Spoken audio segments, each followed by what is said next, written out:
Is your Samsung Galaxy home screen getting cluttered? In this quick tutorial, I'll show you how to create and manage home screen folder to keep everything neat, organized and easy to find it. It only takes a few minutes and this simple tip can make your phone feel much more efficient every day. So let's get started.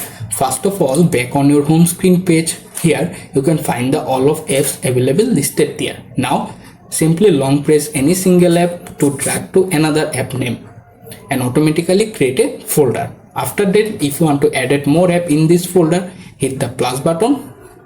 Choose the app if you want to add it, for example browser, calculator, calendar, camera, every app if you like. After all is done, hit the done button at the top and automatically added them folder. To give a name, hit the folder name section, type a name, for example I am type Sue. Once you're done, simply swipe the folder or hit the back button and automatically make the folder. If you decide to move folder anywhere, simply long press the folder, then release your desired spot or place. To make the folder large, don't panic. Tap on hold the folder size. After that, click on enlarge and automatically enlarge the folder.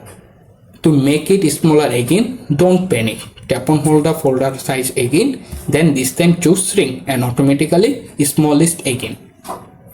If you decide to change the folder grid, don't panic. Long press any empty area on your home screen, hit the settings option, scroll down a little, find the folder grid option, tap on it. After that, here you can see two options, 3x4 or 4x4. For example, I am select 4x4. And you are done. Return to your home screen and tap on the app folder and see the result. If you found this tutorial helpful, hit the like button. Also subscribe to my channel Tips and Tricks. Share this video with your friend or any other everyone. Bye, take care.